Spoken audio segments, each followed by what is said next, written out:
I still remember the sound of the envelope tearing. It was soft, almost innocent, like the start of a letter from someone you love. But what came after wasn't love at all. I sat at the kitchen table that morning, the smell of tea and cardamom filling the air, my pension papers spread neatly before me. I had spent 40 years teaching children their alphabets and their manners, things I once believed my own son had learned well. But that morning, the man standing across from me wasn't the little boy who used to bring me wildflowers. He was someone harder, someone with a hunger I didn't recognize. "Mom," he said, his voice calm in that practiced way that hides control. "It's just better if I handle your money now. You're not getting any younger, and managing things can be stressful for you." He said it with that slow, careful tone people use when they think you've gone soft, like you're made of glass that might crack at the first truth. I wanted to tell him I had balanced budgets on less than nothing, that I had stretched coins until they shone. But instead, I just smiled. "Stressful?" I asked. "I managed fine before." He sighed, looked at the papers, then at me, the kind of look that says you don't understand the world anymore. And then he reached over, picked up my pension envelope, and tucked it into his jacket pocket. Like it belonged there. Like I didn't. "You'll thank me later," he said. Those words cut sharper than any knife because they sounded exactly like something I used to say when I was the parent and he was the one who didn't understand. Now, the world had turned upside down. I watched him walk out of the kitchen, leaving behind the faint scent of his cologne and the echo of disrespect. The door clicked shut, and in that tiny sound, something inside me, something quiet for years, began to stir. I didn't cry. Not that day. I poured myself another cup of tea and watched the steam rise. Like all the years I'd spent rising above small humiliations, quiet sacrifices, and swallowed words. When you've lived long enough, you learn that pain doesn't always shout. Sometimes it sits quietly beside you, hands folded, waiting for you to notice it. That night, I went to bed with the light on. The house felt colder, not because of the temperature, but because trust had left it. I thought of the little boy who used to hold my hand at the market, who once cried when he broke my favorite teacup. Now, that same boy was a man who broke my heart and didn't even notice. But as I lay there, I realized something strange. I wasn't angry. I was awake. For years, I had believed that being a mother meant giving until there was nothing left. I had given my time, my youth, my laughter, and now my security. But that night, staring at the ceiling, I understood something new. A mother's love isn't meant to be a ladder for someone to climb and forget who lifted them. The next morning, I moved slower than usual. My hands ached, my knees protested, but my mind was sharper than it had been in years. I opened my old notebook, the one I used to keep lesson plans in, and began to write. Not lessons for children, but lessons for myself. Lesson 1, dignity is silent power. I underlined it twice. At first, it was nice. I woke up to the smell of coffee instead of loneliness. I cooked, watered the plants, folded laundry, and tried to stay out of their way. But slowly, I began to notice how the warmth in his voice changed. He'd tell me not to overexert myself, not to interfere, not to stress about small things. Those words used to sound like care. Now they sounded like caution tape, little warnings to stay in my place. His wife, kind but distant, started referring to my room as the spare. And one evening, I overheard him tell a friend on the phone, "Yeah, it's tough having her here sometimes. She means well, but she forgets things." That line settled deep in my bones. Forgets things. I sat there in my so-called spare room, holding a photograph of him as a child, wondering when exactly he began to forget me instead. Still, I didn't confront him. What would I even say? I had raised him to be confident, to lead, to handle things his own way. I thought maybe this was what aging gracefully looked like, learning to be small in your own story. But every now and then, I'd see flashes of the boy I once knew. The way he'd help me to the car when it rained. The way he'd smile when I cooked his favorite dal, pretending he hadn't missed it. Those small moments were the crumbs of love I followed to keep from getting lost completely. Then came the day he asked for my pension papers. Not suddenly, but with a smoothness that only comes from practice. It wasn't about money that day, it was about power. Looking back, I can see it now. He wasn't trying to help me manage my finances. He was trying to manage me. Sometimes I wonder if he even realized what he was doing, or if, in his world of bills and deadlines and ambitions, he'd simply forgotten the woman who once stayed up nights stitching his school uniform so he'd never feel less than anyone else. I used to believe forgetting was accidental, but now I know it's a choice. People forget you the moment remembering becomes inconvenient. Still, I loved him. That's the cruelest truth of all. Love doesn't vanish when it's mistreated. It just learns to live differently. It grows quieter, wiser, like an old candle that burns slower but still refuses to die. I decided then that I would not fight him with anger or shame. I would teach him the way I once taught hundreds of children, through patience and example. Because what he needed wasn't punishment, it was perspective. He needed to see that a woman stripped of everything can still stand tall, and that respect, once lost, must be earned, not demanded. And so I waited. I cooked his meals, folded his shirts, smiled when he dismissed my opinions. I listened to him talk about his achievements, his promotions, his plans for a new car, a bigger house, a brighter life. And through it all, I stayed silent, not because I had nothing to say, but because I was giving him enough rope to see how far he'd walk before realizing he was walking away from the only person who would ever love him without condition. I learned something in those quiet months. Silence is not weakness. It's a classroom where truth sits patiently, waiting for its moment to be heard. And when that moment came, when life turned the tables and he would need to earn back what he'd taken, I knew I'd be ready. He may have forgotten who I was, but I never forgot who I raised. It happened on a Sunday. Funny how betrayal never announces itself with thunder or warning. It comes quietly, wrapped in routine. That morning, I was frying parathas, humming an old tune from my school days. The kitchen smelled of ghee and cumin, and for a brief moment, everything felt normal, almost peaceful. He walked in, scrolling through his phone, barely glancing at me. "Mom, I need to talk to you about something," he said, in that casual tone that tries to hide discomfort. I wiped my hands on the towel and turned, already knowing that whatever came next would bruise something inside me. He told me he had decided to invest my pension money. I stared at him, not quite understanding. "Invest?" I asked. "Where?" He gave me the kind of smile people give when they think they're doing you a favor. "A small business opportunity.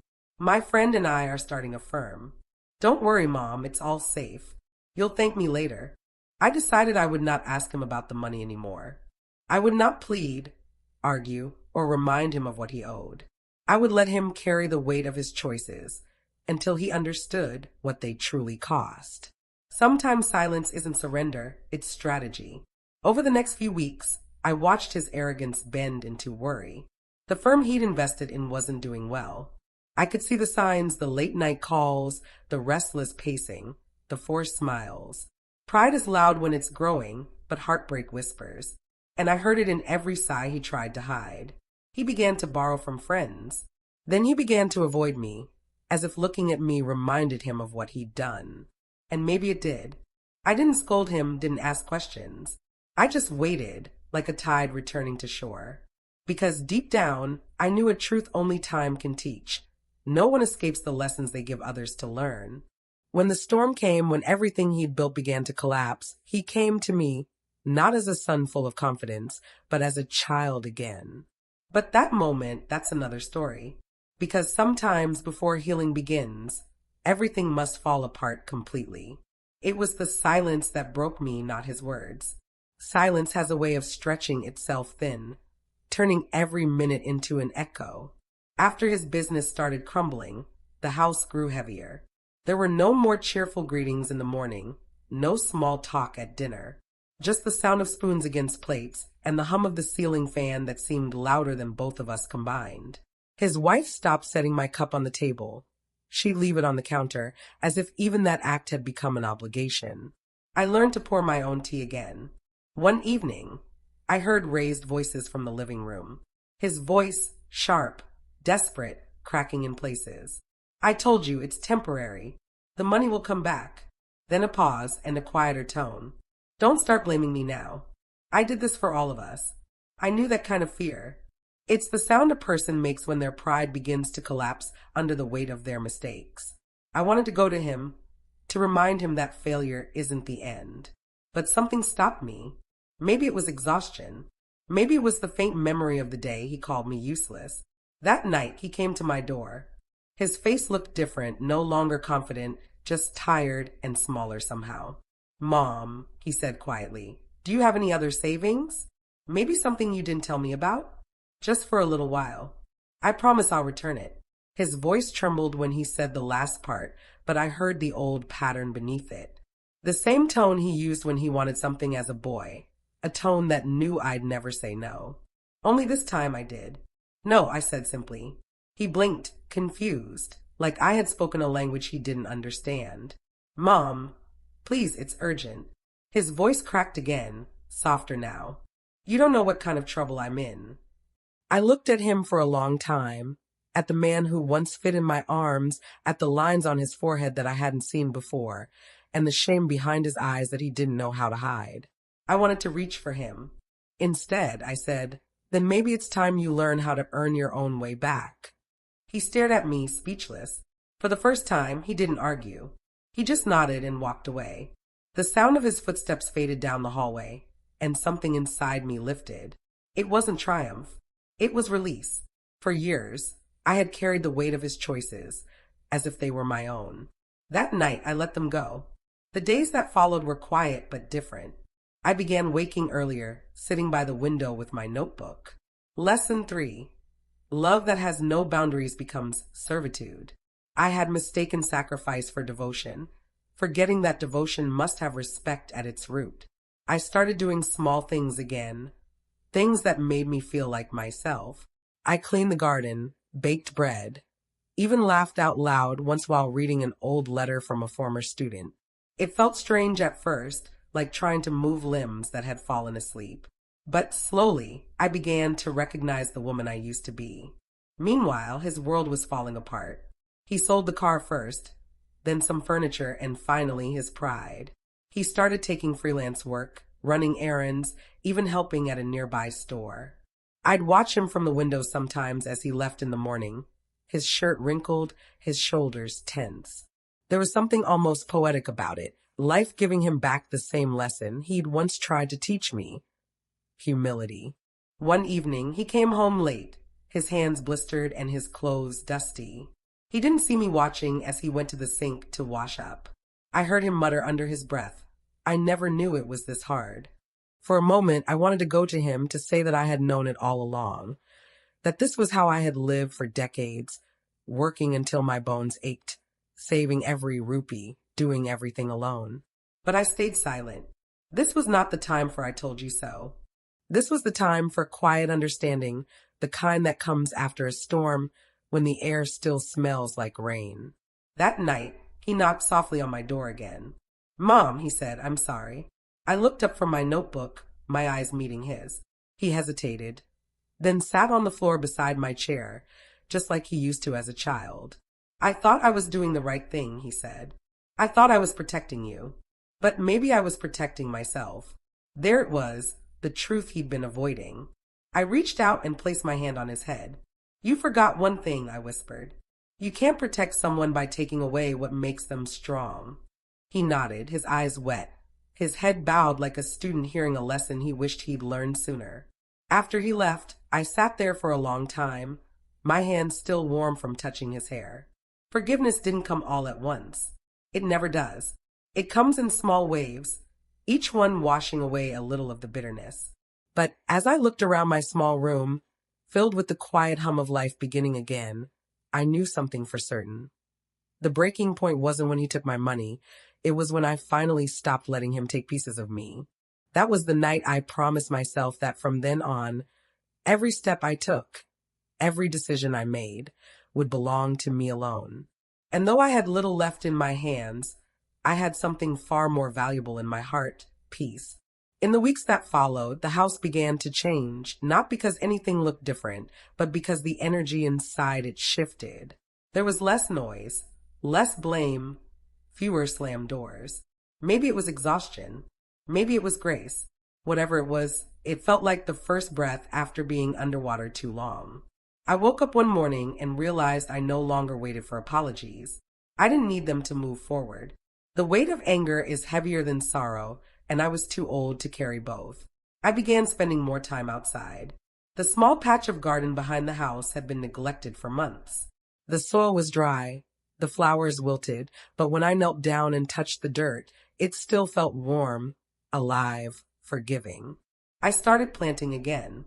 Marigolds first, then tulips, and the small lemon tree I bought with the last bit of cash I had hidden.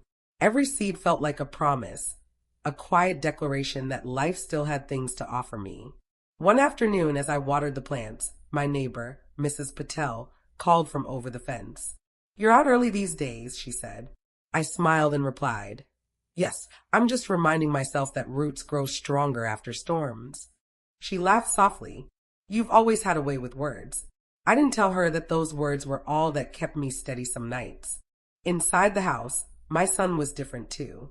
He moved slower now, spoke less, avoided my eyes when he couldn't meet them with honesty. I saw the change not instant, but gradual, the way dawn slowly steals the darkness. He has started taking small jobs, helping people with paperwork, delivering goods, even cleaning the neighbor's shed once. The man who once called me useless now knew what it meant to work with tired hands. I never reminded him of what he'd done. Life was already doing that for me. My silence became his mirror, and in it, he saw everything he needed to. I think that's what wisdom truly is, knowing when to speak and when to let time do the teaching.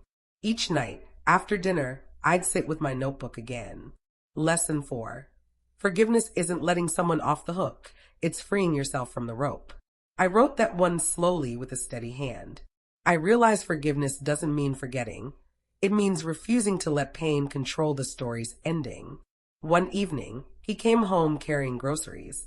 He set them on the counter, quietly, without being asked. "I got your favorite tea," he said, not looking up. It was such a small gesture, but it made something inside me soften. "Thank you," I said simply. He nodded. For the first time in months, we shared tea together without a single word about money. We talked about the garden instead, about the lemon tree sprouting its first leaf. It wasn't reconciliation, not yet, but it was a beginning. I started tutoring again, just a few neighborhood children who needed help with reading. They'd sit on the porch, books spread open, their laughter spilling into the street like sunlight. Their parents paid me a little, enough to buy my own groceries. The first time I handed the shopkeeper my own money again, it felt like standing on 2 feet after a long illness. Independence doesn't shout, it hums softly in the background, reminding you that you've still got a pulse. My son noticed. He didn't say anything, but I caught him watching sometimes the way a man looks at something he's beginning to understand. He started helping me in small ways, fixing the fence, carrying soil for the plants. Once, I found him sitting in the garden, staring at the lemon tree. "You really brought this back to life," he said quietly. I smiled and replied, "No, it was never dead. It was just waiting to be tended again." He didn't answer, but his silence spoke enough. That night, I heard him moving around in his room, the sound of papers rustling, drawers opening. Later, he knocked on my door and handed me an envelope. "I sold the last of the business equipment," he said. "There's not much left, but this belongs to you." I opened it and saw a few folded bills, not even half of what he'd taken. But I smiled anyway. "Keep it," I said. "You've already started paying me back in the way that matters." He looked at me then, confused. "What do you mean?" I leaned back and said softly, "By learning." That night, I slept peacefully for the first time in years. It wasn't because I had my money back, but because I had something better, my self-respect, my peace, and the quiet joy of knowing he was finally learning the lesson life had written for him. When you grow older, you realize that victory doesn't always look like revenge. Sometimes it looks like sitting under your own lemon tree, sipping your own tea, and smiling at the person who once broke your heart, not because you've forgotten, but because you've healed. I didn't raise him to be perfect. I raised him to be human. And maybe, just maybe, that lesson was finally sinking in. It wasn't an instant change. Life rarely hands out lessons that way. Instead, it came in small, deliberate steps, the kind that quietly demand attention if you're willing to notice. One morning, I found him at the market, bargaining for vegetables the way I used to when I was younger. His hands were steady, his voice measured, and for the first time in years, I saw care in his actions rather than in his excuses. I didn't comment. I didn't need to. I just watched from a distance, quietly proud of the man he was beginning to remember he could be. He started taking responsibility for things he had once thought trivial. He cleaned the gutters without complaint, repaired the broken latch on my old cabinet, and even insisted I take breaks while he tended the garden. It wasn't perfect. He made mistakes, of course. He dropped soil on the floor, forgot to water some plants, left a few books in the rain. But he tried. That, I realized, was the first step toward earning back trust. Showing up consistently, even when it's inconvenient, even when it's humbling. One afternoon, I was sitting by the window sipping my tea when he came in holding a stack of envelopes. I repaid a few debts from the business, he said. His tone was calm, almost tentative. I smiled but didn't take them. Keep your hands on your work, not the money, I said gently. Respect is more valuable than any rupee you can give me. He nodded, a flicker of understanding passing through his eyes. That night, I found him in the living room, carefully organizing the bills, double-checking numbers. The care he put into each fold, each pen stroke, reminded me of the boy who once balanced his allowance with the same diligence, the child I had loved fiercely, the man I had once called useless, learning again how to honor others. It was in these small gestures that his transformation unfolded. He stopped asking for shortcuts, stopped blaming circumstances, and started taking ownership of his choices. One morning, he came to me with a letter from the neighbors. They had seen him helping an elderly widow carry groceries and praised his initiative. He had smiled when he read it, but I noticed the way his shoulders relaxed, as if he had finally understood what it meant to earn someone's trust through actions rather than promises. He began to help me manage the household with genuine care. The first time he cooked a meal and asked for my feedback, I could see the nervousness in his eyes. I don't want to mess it up, he said softly. I reached over and placed my hand on his, just as I used to when he was a child learning to write. You'll never mess it up if you put your heart into it, I whispered. He smiled, a real smile, unguarded and quiet. And for the first time in years, I felt that the balance between us was being restored, brick by brick. There were moments when I had to remind him gently of boundaries. He would still slip into old habits, impatience, entitlement, the occasional harsh word. But I would just breathe, reminding myself that true change is gradual. I had lived long enough to know that teaching through silence, through example, is often more powerful than shouting lessons aloud. And he was beginning to learn. One evening, he knelt beside the lemon tree in the garden, his hands caked in soil. I never realized how much work it takes, he said quietly, almost to himself. I stood nearby, feeling the sun on my face and the wind in the branches. It takes patience, I said softly. It takes care, and it takes respect. You can have the world, but if you don't know how to nurture it, it slips through your fingers. He nodded again, absorbing every word like a seed falling into rich soil.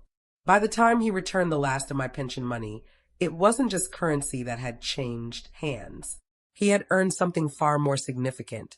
A place in my heart again, built not on entitlement, but on effort, understanding, and humility. He didn't hand it over with pride or relief. He handed it over with quiet reverence, as if he finally grasped the weight of what he had once dismissed. That night, I watched him sleep and realized something profound. I hadn't needed to yell, to fight, to shame him. I had merely needed to stay steady, stay kind, and allow him to face the consequences of his own choices.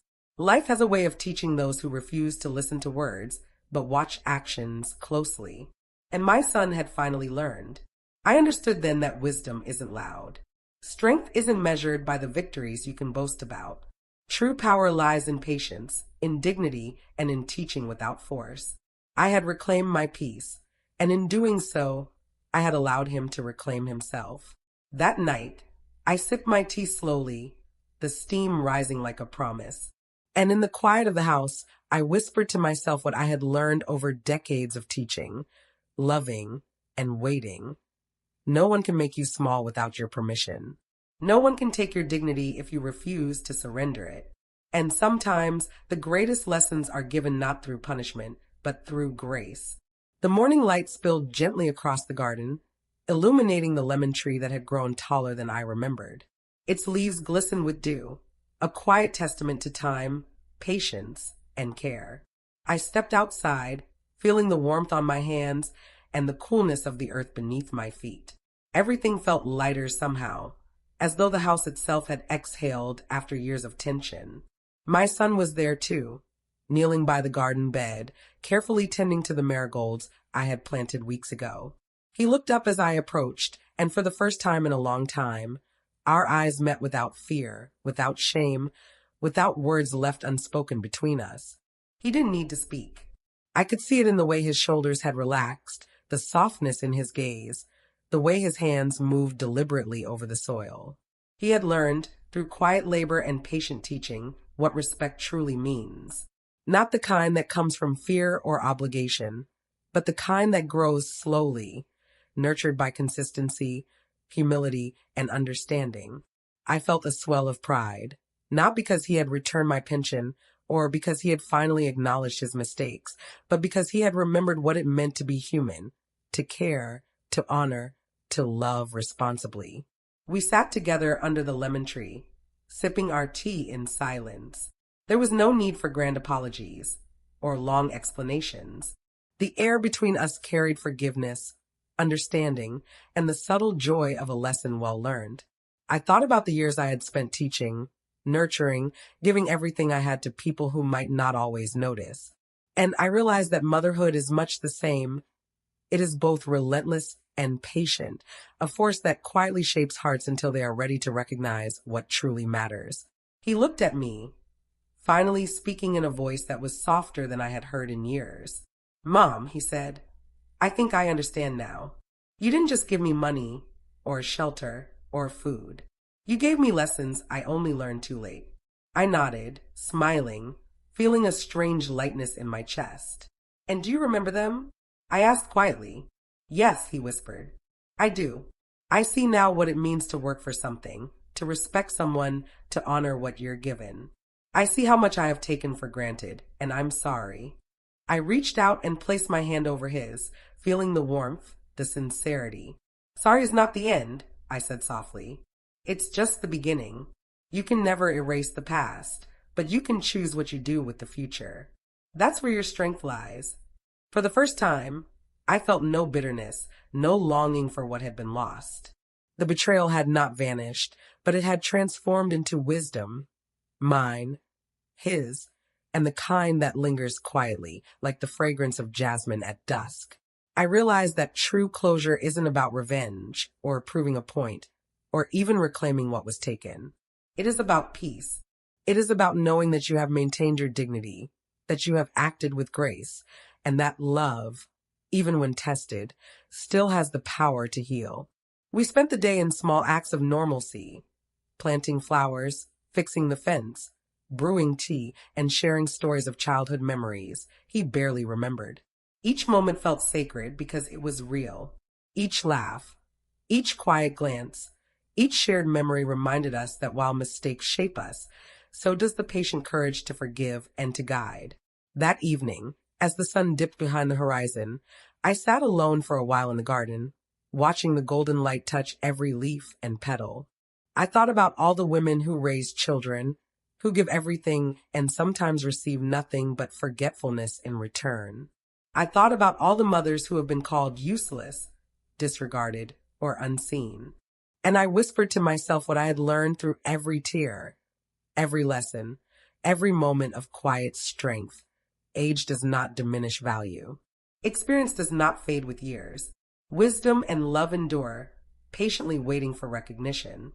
I smiled, feeling the deep satisfaction of a journey completed, not with triumph over another, but with mastery over oneself. The house was quiet now, not empty, but alive with the calm rhythm of understanding. I knew my son had begun to walk the path of integrity, respect, and responsibility. And I, finally, could rest in the knowledge that I had guided him to it, not with anger, but with grace. Because the greatest victories are silent, the most enduring lessons are gentle, and the sweetest justice comes from love that never wavers. And as I rose and stretched beneath the soft twilight, I whispered a truth that had taken a lifetime to learn. No one can make you small without your permission, and no one can teach you humility better than life itself.